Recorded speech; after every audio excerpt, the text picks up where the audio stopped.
From Lagos, the nation's commercial capital, this is the news at 10, live from Channels Television. Reporting tonight. Hello and welcome. Tonight, the President assures ECOWAS heads of state and government of Nigeria's commitment to sub-regional peace. The federal government oil workers to address disagreement with striking unions tomorrow. Coroner inquest magistrate suspends summons extended to Prophet TB Joshua over collapsed church building. And 3 people, including gunmen, killed in Sydney after he held over a dozen people hostage at a cafe. On business news, the Central Bank of Nigeria reaffirms its commitment towards development of key sectors to grow the economy as headline inflation rate dips by 0.2%. Other sports news, the UEFA Champions League will witness a repeat of last season's fixtures in the round of 16 following the draws as Barcelona battles Manchester City.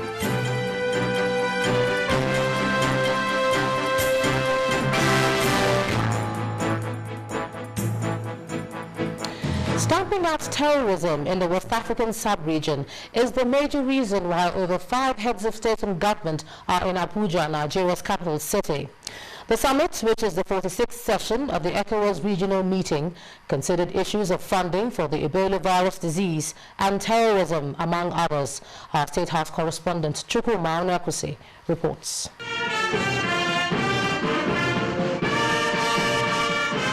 The West African leaders, led by the current chairman of ECOWAS, John Mahama, and the host president, Dr. Goodluck Jonathan, as they converged on Abuja for the 46th session of the meeting of heads of state and government.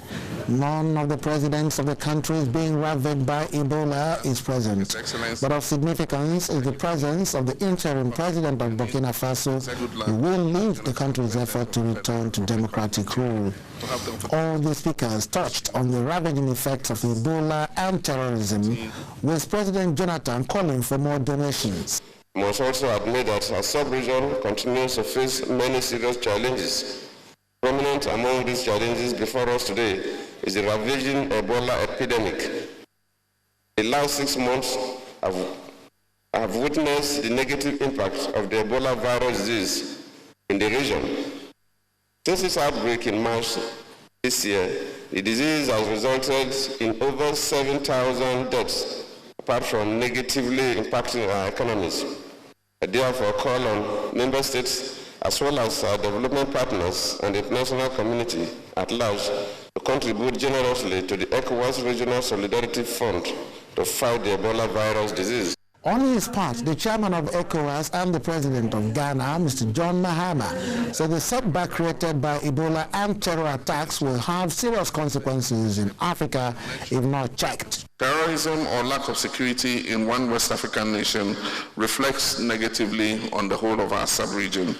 So we must work together harder and with smart strategies to keep West Africa safe, secure, and attractive for investments for the overall good of our people. Goodwill messages came from the United Nations Secretary General Ban Ki-moon, represented by Mohammed Ibn Chambers. The 46th summit, which is the last before the 40th anniversary of ECOWAS, was used to launch the Common External Tariff CET for the region, and copies distributed to the heads of government.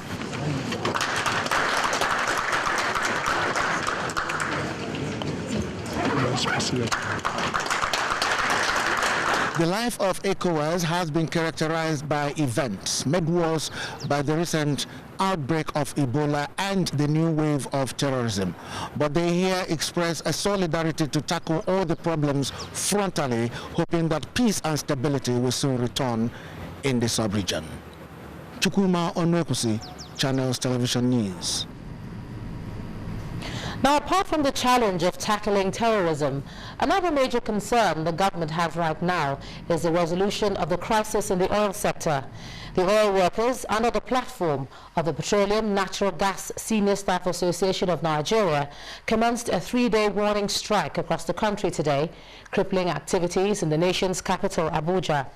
To arrest the situation, the federal government earlier today summoned the oil workers and other parties to a meeting which will begin tomorrow. The venue of the meeting is the office of the Minister of Labour in Abuja. Those expected to attend are officials of the Petroleum Ministry, the Presidency, and the Office of the Secretary to the Government of the Federation. The grievances of the oil workers, according to them, include unfair labour practices, non-passage of the Petroleum Industry Bill, and non-implementation of agreements reached between the government and the unions. In the meantime, like we're reporting, the strike is already taking its toll in the Federal Capital Territory, Abuja, with motorists scrambling to buy fuel. Long queues were seen at petrol stations, and motorists say they just want to be able to move around during the holidays. It's day one of the industrial action by Nupeng and Pengerson. Queues are back in both private and government-owned fuel stations in Abuja. Frustration and anger on the faces of motorists as they struggle to buy fuel because they are unsure of how long the strike will last. I heard about the news that I think Pengerson also they are on strike, so I guess everybody will want to get his car filled up because we wouldn't know probably when the strike is going to last. The union people, they say they're going to go to warning strike, 3 days warning strike. Understand?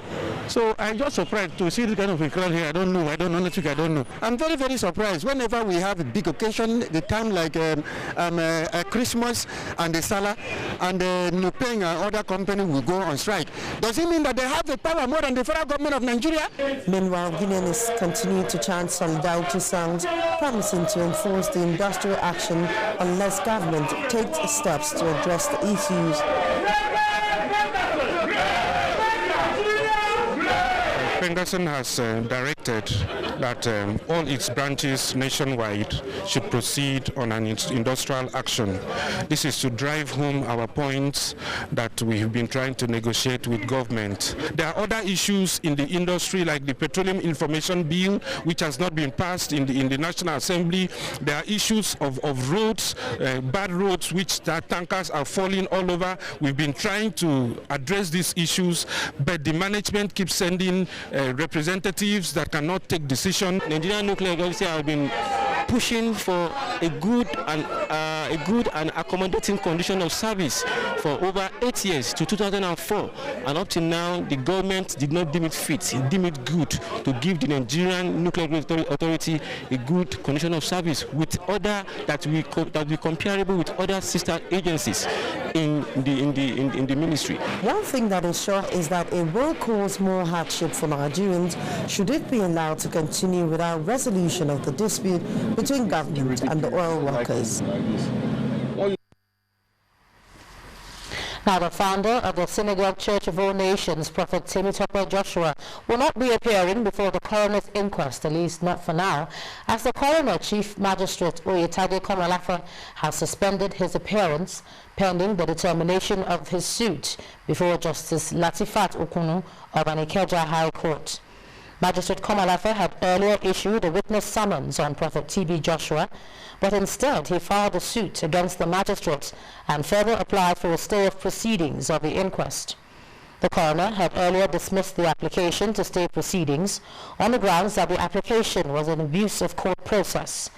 Meanwhile, a Deputy General Manager, Air Traffic Control in the Nigerian Airspace Management Agency said in his testimony that the Nigeria Air Force aircraft which flew over the building was on training and it maintained the minimum distance between a flying aircraft and the tallest building in the area. All right, now let's take a look at some politics. And the first and second week of December saw a lot of party primaries across the country. 2 weeks down the line, we see protesters and party supporters are still on the streets protesting the outcome in some places. In our next report, our correspondent Loretta Chobo takes a look at the situation in Kogi and Imo states.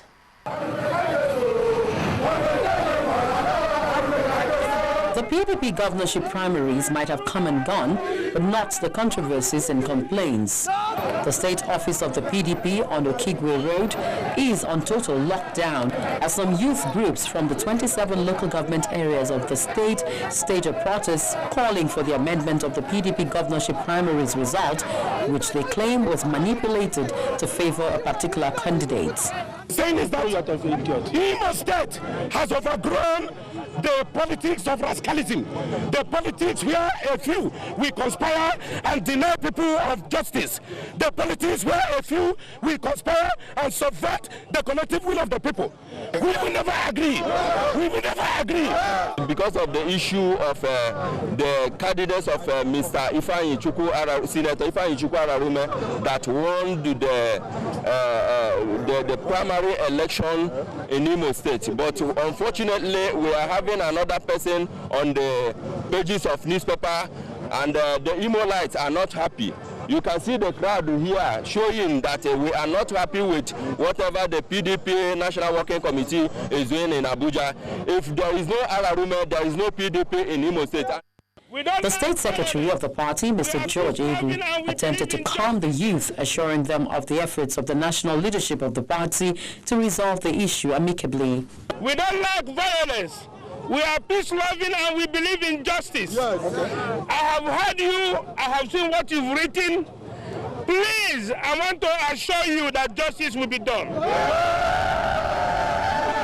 PDP! It's not only the PDP in Imo State that has complaints about its primaries.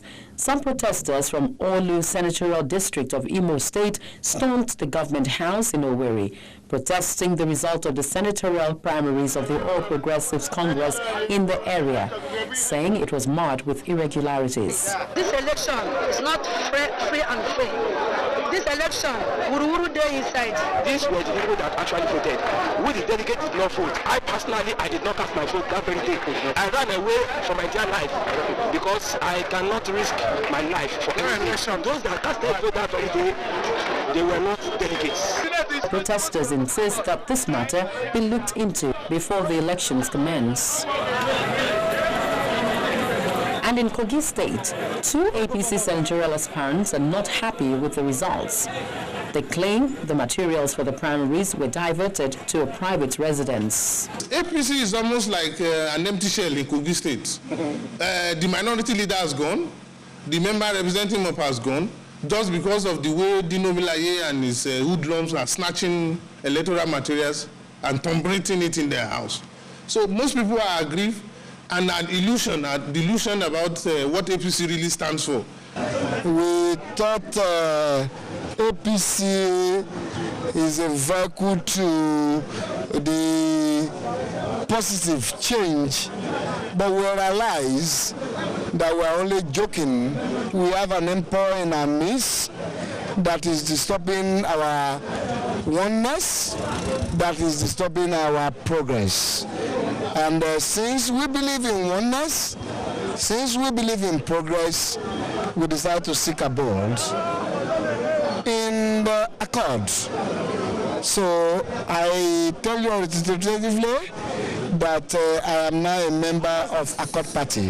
While officials of the party in the state were not available for comment, the Independent National Electoral Commission says it will not recognize the All Progressives Congress senatorial primary for Kogi West Senatorial District. Loretta Chiogo, Channels Television News. In part 2, after the break, court summons INEC chairman over deregistration of Democratic People's Congress. That's in a moment. Do join us again.